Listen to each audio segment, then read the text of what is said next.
gràcies per seguir a Subirats, sobretot a l'associació esperantista i als amics del museu.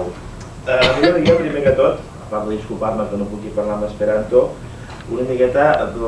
com es coneixen les coses. Jo és molt curiós que vaig conèixer l'Esperanto d'un avi que es va instal·lar a casa, un avi que va venir a gran, després de voltar per mitja Europa, i era el tercer avi que es va instal·lar a casa. I aquest avi és allò que coneixia l'Esperanto, havia sigut sindicalista, va tenir que marxar durant la guerra, va anar al sud de França, després a Bèlgica i després va tornar i tenia coses amb Esperanto i anava llegint, venia des de la banda més gran, era sindicalista, però era molt curiós i jo vaig dir, com és això que no es parla? I com és que llegiu això? I em feia molta gràcia perquè és com ho va ensenyar, no? Diu, no, podem fer una llengua. I em va fer molta gràcia que fins i tot, amb l'excusa de l'Esperanto, vam començar a escriure al revés o a posar lletres en lloc de números i vaig atendre la criptologia i altres coses d'aquestes. O sigui, va ser curiós i una miqueta és com ella va introduir això de l'Esperanto, ja fa com ell diu més de 40 anys, mig jugant, perquè ell sí que era un defensor d'una persona així universal i una persona que és d'aquests que en el seu moment va tenir que marxar a la Castella, va venir a Catalunya, França, Bèlgica i una miqueta és aquest escrit, la suma de moltes coses i crec que la va saber transmetre. Jo crec que estem en un moment, moltes vegades, que tenim molt clar qui soc i d'on soc, però quan una vegada una persona qui soc i d'on soc vol parlar amb un altre qui soc i d'on soc, hi ha la llengua que és un problema. I aquí l'Esperanto és pogut jugar un paper molt important, perquè moltes vegades la pròpia llengua del qui soc i d'on soc fa que no veiem en claretat el qui és i d'on és de l'altra banda. I és una llàstima que aquest intent no vagi a reeixir prou, perquè segurament hauria anat molt bé per posar un intermig a moltes de les cultures, a molts dels conflictes i la manera d'entendre de l'un i l'altre. L'Esperanto, si alguna cosa fa, és reflexir la diversitat d'opinions presents en el món d'una manera escèptica, si més no des del punt de la llengua, i una llengua comuna a la igualtat. Jo em va agradar molt una miqueta unes frases que us va llegir, 4 línies,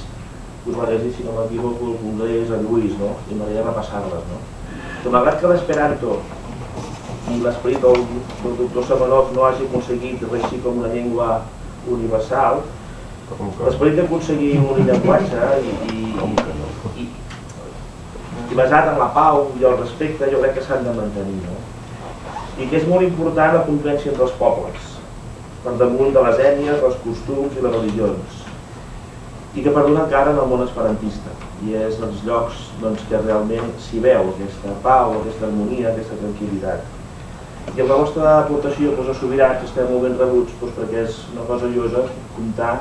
amb gent en aquest sentit més transversal, que tot i que estem arrelats a un lloc, tenim molt clar qui som i d'on som, tenim aquest esperit i aquesta ment oberta.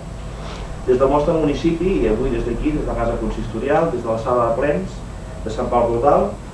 a la que després esperem fer una visita a parlar amb un celler i si el temps acompanya del Castell de Subirats, i una miqueta recordant, i avui un dia també encertat, el nostre convidat, el Lluís Hernández i tal,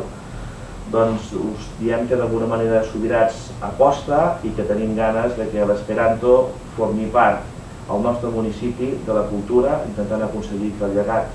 passi en una biblioteca, intentant que a més generi sinergies i crec que en un municipi com Subirats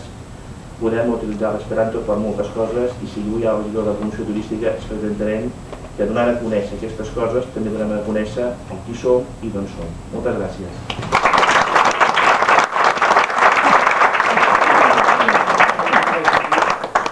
És un petit resum del que has dit per exemple per els estrangers que no ho han entès.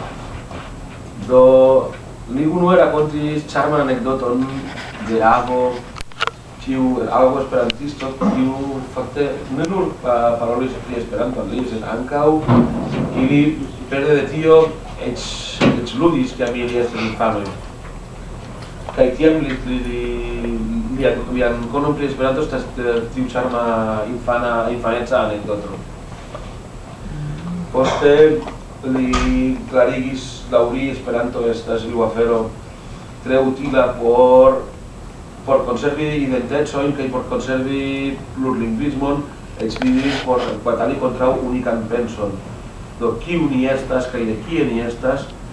on teníem de baixar i tion por intercomprenir kun iu alia. Fine li volis ankaŭ memori signoron Hernández Izal, kiu prizorgis la muzeon dum tiom multaj jarojn,